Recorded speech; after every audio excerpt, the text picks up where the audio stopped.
200 مليون أمريكي تحت الحصار. السلام عليكم ورحمة الله وبركاته.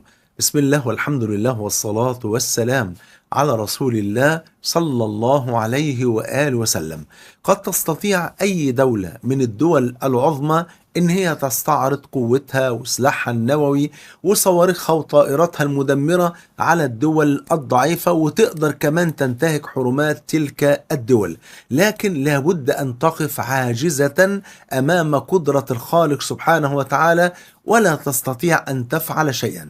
ولقد رأينا كيف مارست أمريكا سطوتها على كثير من الدول الإسلامية بل وغير الإسلامية، فجاءها الرد من عند الله سبحانه وتعالى، من عند مالك الملك وملك الملوك، الذي قال عن نفسه سبحانه وتعالى: وما قدر الله حق قدره والأرض جميعا قبضته يوم القيامة والسماوات مطويات بيمينه سبحانه وتعالى عما يشركون.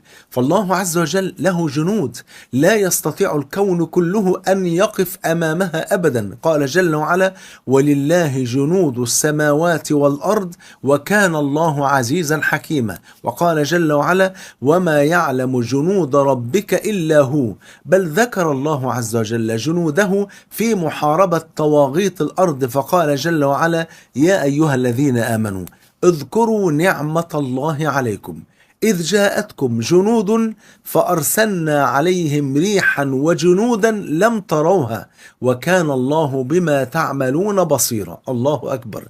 فمع تلك الغطرسة والاستعلاء التي يمارسها النظام الأمريكي ضد العالم كله من حوله، يأتيه الرد من عند الله فيرسل عليهم جندا من جنوده، وهو جند الريح، الهواء، سبحان الله.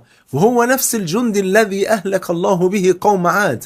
قوم عاد الذين كانوا في غاية الطغيان والقوة والبطش والجبروت، لا يعلم ذلك إلا الله سبحانه وتعالى. قال جل وعلا: فأما عاد فاستكبروا في الأرض بغير الحق وقالوا، شوف السطوة لدرجة إيه، وقالوا من أشد منا قوة. قال جل وعلا: أولم يروا أن الله الذي خلقهم هو أشد منهم قوة وكانوا بآياتنا يجحدون. شوف بقى العقاب كان إيه: فأرسلنا عليهم ريحا، هوى، سبحان الله، فأرسلنا عليهم ريحا صرصرا في أيام نحسات لنذيقهم عذاب الخزي في الحياة الدنيا ولعذاب الآخرة أخزى وهم لا ينصرون. الله أكبر. يبقى ربنا سبحانه وتعالى أهلك عادا اللي هي كانت أمة في غاية الجبروت عياذا بالله، ومع ذلك أهلكها. لا أقول أرسل لهم جبريل عليه السلام ليطبق عليهم الأرض، لا أقول أنه أطبق السماء على الأرض على هؤلاء الناس، وإنما أرسل عليهم الهواء، الريح، فأهلكهم بجند الريح. فلقد سلط الله عز وجل على أمريكا عاصفة ضربت البلاد من الشمال حتى وصلت إلى حدود كندا، ومن الجنوب حتى وصلت إلى حدود المكسيك، ومن الشرق إلى الغرب عاصفة تغزو قارة كاملة، ولا حول ولا قوة إلا بالله. سبحانك يا ربي، ما فيش حاجة في الدنيا دي تعجز المولى عز وجل سبحانه وتعالى. فأصبح ما يقرب من 200 مليون أمريكي مهددين بالخطر ومحاصرين في بيوتهم، بعد أن طلبت منهم طبعا السلطات الأمريكية البقاء في بيوتهم. درجة الحرارة وصلت في بعض المناطق 30 تحت الصفر.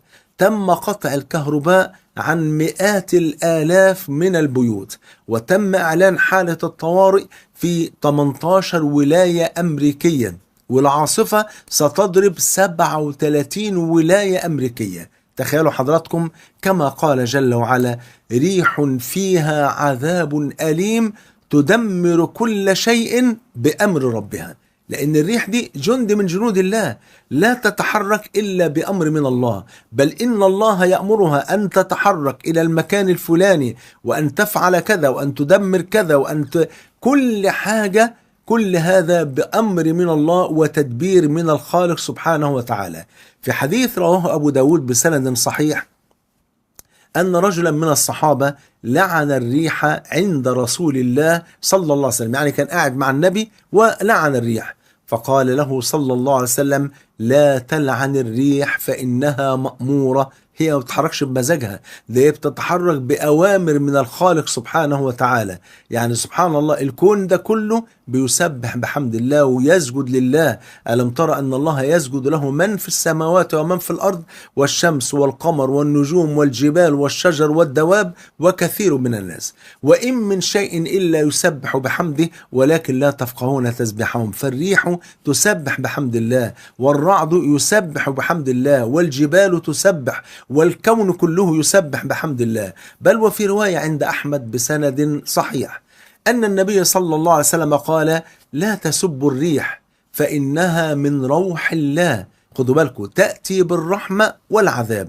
تأتي بالرحمة يعني تأتي بالمطر والخير والنماء للناس بفضل الله، وتأتي بالعذاب يعني تأتي بالعواصف والأعاصير المدمرة. قال: لا تسبوا الريح فإنها من روح الله، تأتي بالرحمة والعذاب، ولكن سلوا الله من خيرها وتعوذوا بالله من شرها. يعني لما نلاقي رياح شديدة جدا نقول: اللهم إني أسألك من خيرها وخير ما جاءت إليه، وأعوذ بك من شرها وشر ما جاءت إليه. يعني إذن إيه؟ بفضل الله سبحانه وتعالى بنسأل الله من خيرها ونستعيذ بالله من شرها.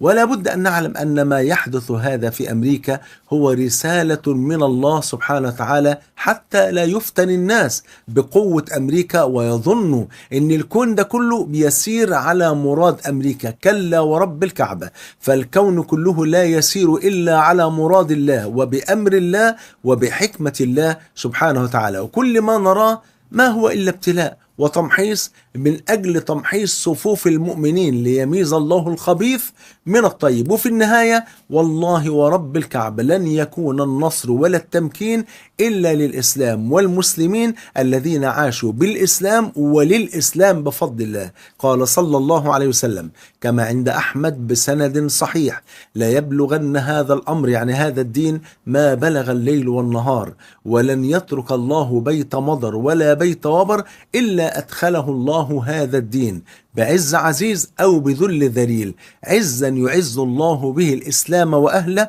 وذلا يذل الله به الكفر وأهله. الله أكبر.